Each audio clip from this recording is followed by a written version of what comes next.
Assalamualaikum warahmatullahi wabarakatuh. Baik, kita masuk ke materi pengujian hipotesis ya. Di sini modulnya sudah Ibu masukkan di Moodle kita. Silakan dibaca dan Ibu akan menjelaskan secara virtual dari sini ya. Oke, pengujian hipotesis ini sangat dekat sekali dengan kalian. Pagi kalian nanti akan melakukan kegiatan pembuatan skripsi atau tugas akhir nanti ya. Nah, pasti akan menemukan yang namanya pengujian hipotesis karena kalian akan mengambil data, melakukan pengujian dan mengambil kesimpulan dari pengujian hipotesis itu. Nah, langkah pertama yang harus dilakukan itu adalah kita harus paham bagaimana langkah-langkah pengujian hipotesis ini sendiri ya. Nah, dalam melakukan penelitian, peneliti harus melakukan uji hipotesis yang akurat supaya hasil penelitian menghasilkan kesimpulan yang akurat dan tidak bias. Nah, alur dalam pengujian hipotesis ini ya ada seperti yang di sini. Oke, seperti yang ada di sini ya, alurnya yang pertama adalah kita mendapatkan data kuantitatif, lalu membuat hipotesis, melakukan pengujian, menentukan decision rule-nya apa, baru dapat keputusan dan terakhir baru kesimpulan. Nah, bagaimana cara menentukan hipotesis? Hipotesis itu ada dua ya H0 dan H1 berlawanan ya. Pengujian hipotesis itu ada uji satu sisi, ada juga uji dua sisi ya. Nah, ini harus dipahami ada kata kunci dari satu permasalahan. Kapan pakai uji satu sisi, kapan pakai uji dua sisi ya. Nah, kalau seandainya uji dua sisi ya, tanda yang dipakai adalah sama dengan dan tidak sama dengan lawannya. Tapi kalau pengujian satu sisi dia sama dengan lawannya bisa lebih besar, bisa juga lebih kecil. Itu satu sisi ya. Nah, langkah kedua adalah menentukan tingkat signifikan atau alfa. Kita harus tahu sebelum melakukan perhitungan pengujian hipotesis, kita harus tahu dulu tingkat signifikansi atau alfanya berapa. Biasanya diketahui oleh soal ya. Tapi kalau tidak diketahui, kalian bisa pakai alfa 5%. Ya. 5% itu apa artinya? 5% itu kan 5 per 100. Jadi dari 100 kali pengambilan data cuma ditoleransi mengalami 5 kali kekeliruan. Nah, langkah ketiga melakukan statistik uji. Pakai rumus nih, nanti pakai uji T atau uji Z tergantung dengan jumlah datanya. Kalau Z lebih besar dari 30 data, kalau T lebih kecil dari 30 data ya. Yang keempat adalah menentukan daerah kritiknya apa. H0 diterima bila apa, H0 ditolak bila apa, itu ada kriterianya. Yang kelima, keputusan H0 diterima atau tolak tergantung dengan langkah keempat ya. Yang terakhir adalah kesimpulan. Nah, perlu diketahui langkah-langkah di atas harus dilakukan secara tertulis dan sistematis ketika melakukan pengujian hipotesis. Berarti kalau ada soal nanti langkah-langkah yang dilakukan harus ada 6 ini. 1 apa, 2 apa, 3 dan seterusnya. Kalau tidak teratur berarti bisa saja kan. Oke. Nih. Satu-satu kita bahas ya. Yang pertama menentukan hipotesis. Hipotesis itu ada dua, hipotesis nol dan lawannya adalah hipotesis alternatif. Hipotesis nol itu apa? Berupa suatu pernyataan tidak adanya perbedaan. Kalau tidak adanya perbedaan berarti tandanya sama dengan kan? Kalau tidak berbeda artinya tandanya pasti sama dengan. Mau uji satu sisi maupun uji dua sisi tandanya pasti sama dengan untuk hipotesis nolnya. Kalau hipotesis alternatif kebalikannya yang bertentangan dengan H0. Nah, tapi tergantung dia satu sisi atau dua sisi. Kalau dua sisi artinya lawannya tidak sama dengan kayak tadi ya. Nah, kita bahas satu-satu untuk hipotesis satu arah ya atau satu sisi.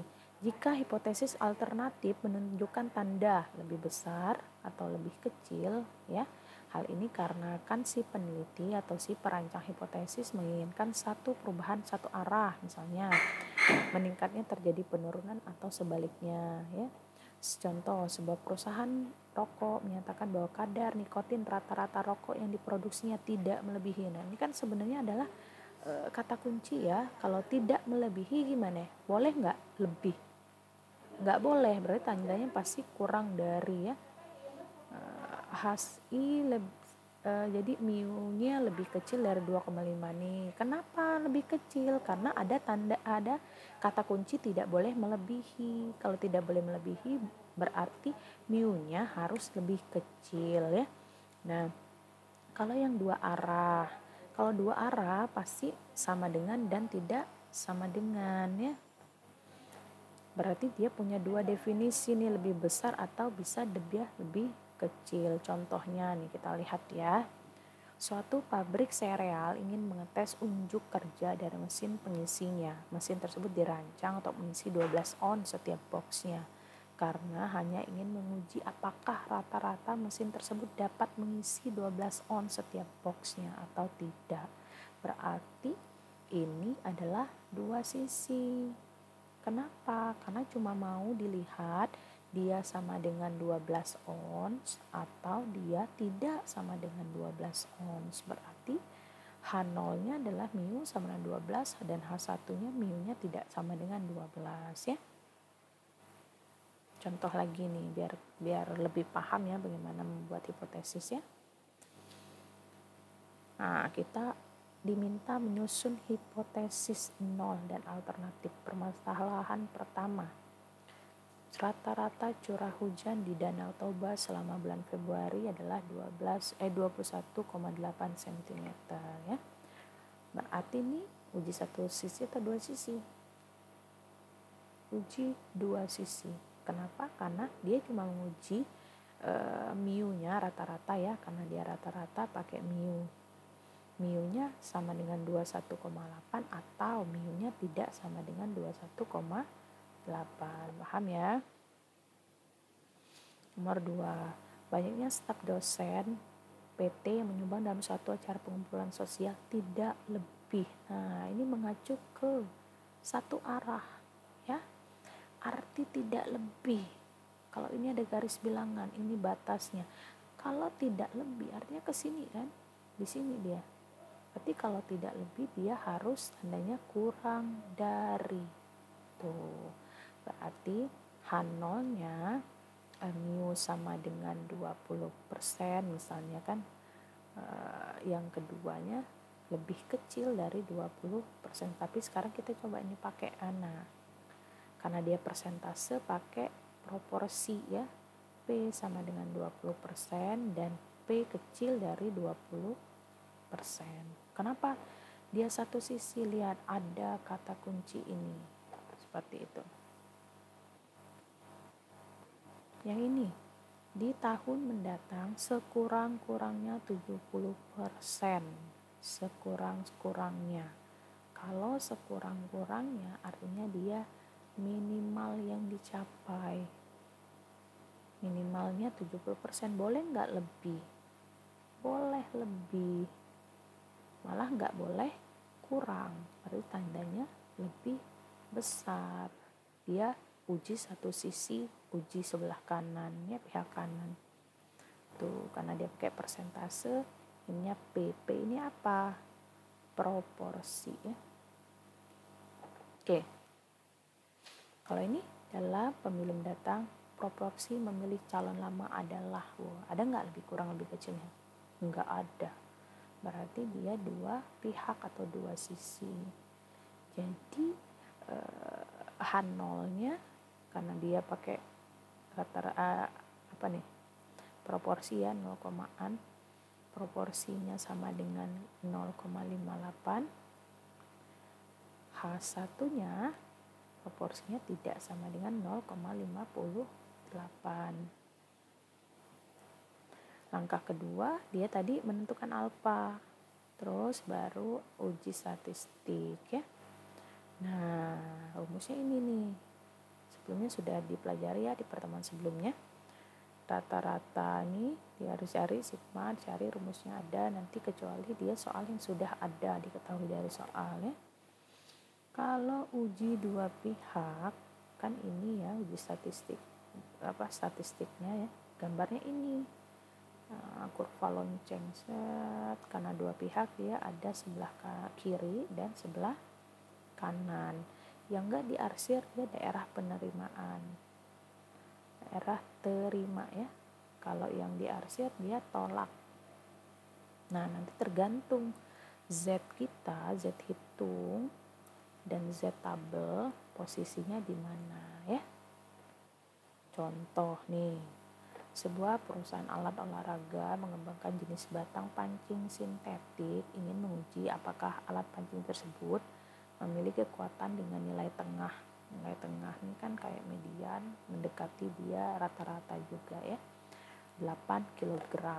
Buat diketahuinya apa? Mu-nya 8, simpangan baku sigmanya 0,5 ya, nilai tengah 7,8. Bedanya apa mu sama X bar? Lihat nih, sebuah perusahaan alat olahraga mengembangkan jenis batang pancing sintetik ingin menguji apakah alat pancing tersebut memiliki kekuatan dengan nilai tengah 8 kg.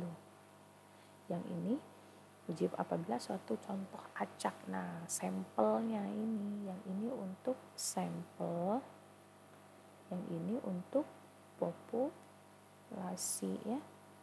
N-nya 50, karena 50 dia lebih dari 30 data. Kalau lebih dari 30 data uji apa? Pakai uji Z ya. Oke, ingat langkah pertama apa? Bikin hipotesis. Tadi ada nggak tanda-tanda bahwa dia uji satu pihak atau dua pihak? Ini cuma melihat nilai tengahnya sama dengan 7,8 atau tidak ya, berarti dia dua pihak ya.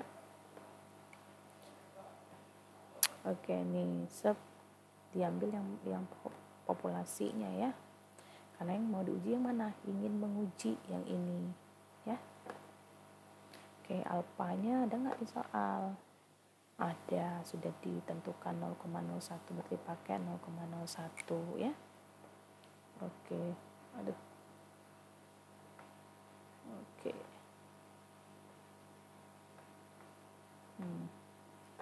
Oke, selanjutnya menentukan Z tabel ya. Bentar, kita download dulu Z tabelnya. Oke, kita lanjutkan ya. Alfa yang dipakai adalah 0,01 ya alfanya. Lihat ini satu pihak apa dua pihak. Karena dia dua sisi, maka gambar kurvanya dibagi dua daerah, sebelah kiri dan sebelah kanan ya. Yang enggak diarsir daerah penerimaan, yang diarsir daerah penolakan ya. Nah, oke, ini penjelasan saja ya. Kurva lonceng di atas bernilai 1 jika penuh. Segini ini sebenarnya nilainya adalah 1 nih. 1 full gitu, dibagi 2. Nanti di sini saja ya. Oke, ini gambar kurva normal itu fullnya 1. Kalau dibagi 2 berarti di sini sebesar 0,5, di sini juga sebesar 0,5 ya. Nah dia dua arah berarti nih alfanya dibagi 2. Kita cek nih caranya gimana. Ini kurva tabel Z nya ya, nanti dicek, di download bisa di internet. Pertama-tama kita mencari nilai Z dari alfa min 2. Kenapa alfa min 2? Alfanya dibagi 2 karena uji dua sisi ya. Lihat 0,5 dibagi 0,005. Mana dia? Cek.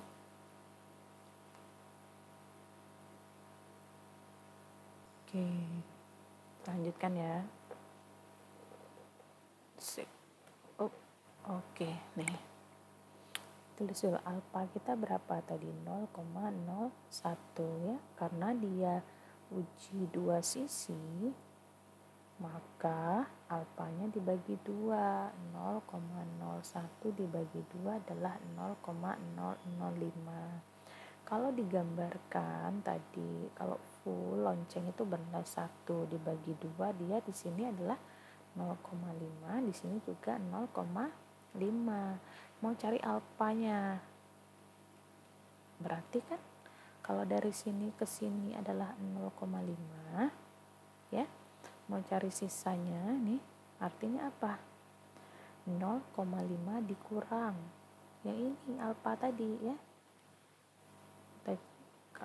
Nih, kalau dikurang hasilnya ini ya, 0,4950. Silakan cari di tabelnya yang 0,4950 yang mana. Tuh, lihat nih, ada di sini ya, antara ini 0,4949 sama 0,4951. Di mana 0,4950? Di tengah-tengah ini tuh, 0,4950. Nah, lihat ujungnya di sini.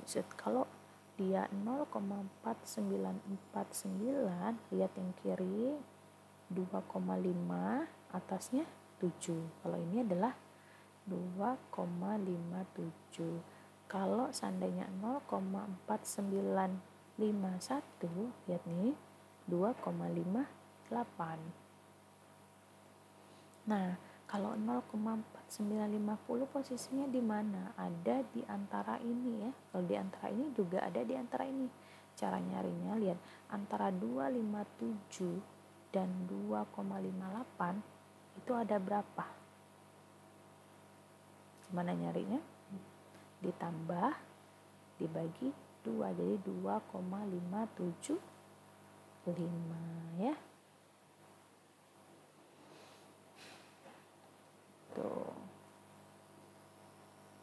Nah, lanjut masukin ke Z, rumusnya sudah diketahui, X bar berapa, mu berapa, sigma berapa, N berapa, dapatlah ini ya. Nah, kalau ini kan daerah kritiknya harus dihafal nih. Kalau H0 diterima jika min Z alfa per 2 lebih ini Z lebih besar dari ya. Kalau ibu sih ribet ya kalau ngapal kayak gini ya, enak digambar nih. Kita gambar. Oke, ini kan dua sisi ya. Dua sisi, coba kita hapus yang ini. Oke, dua sisi ya.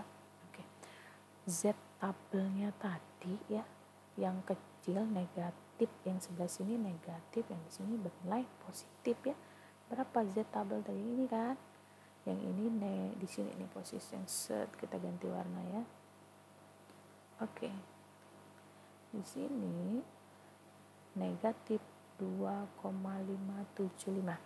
Yang ini positif 2,575. Sekarang yang ini di mana posisinya? Min 2,83. Di mana? Di negatif ya. Di mana dia? Lebih besar dari min 2,575 atau lebih kecil dari min 2,575? Coba. Lebih kecil ya. Berarti dia di sini nih min 2,83-nya. Dia berada di daerah arsiran. Kalau di daerah arsiran, lihat kriteria tadi. Gambarnya balik ke sini. Artinya daerah penolakan ya. Berarti ada di daerah penolakan. Kesimpulannya adalah H0-nya ditolak. Nah, daripada menghafal ini, kalau ibu lebih gampang digambarin seperti ini ya. Oke, lanjut. Nah, kesimpulannya apa? Bahwa rata-rata kekuatan batang pancing tidak sama dengan 8 kilo. Kenapa? Ini kesimpulannya. Kembali lagi ke hipotesis kita. Katanya kan H0 ditolak ya. Nih, kalau H0-nya yang ini ditolak, berarti yang diterima H1 tidak sama dengan 8. Tuh. Ya. Sekarang untuk uji satu pihak. Kalau uji satu pihak bisa kecil, lebih atau lebih besar ya.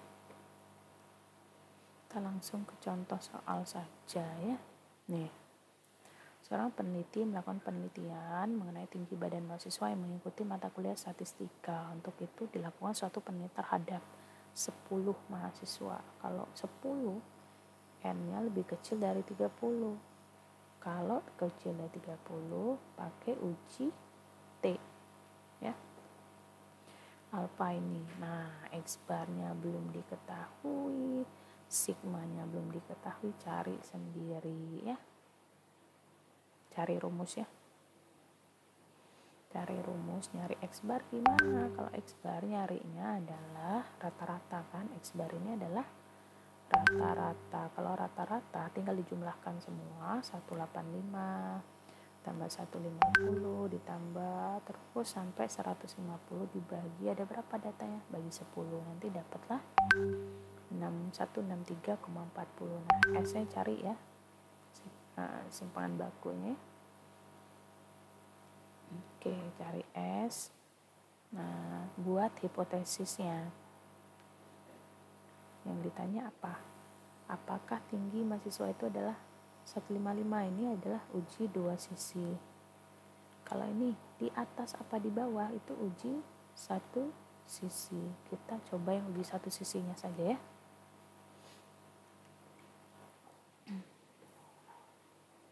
Nih.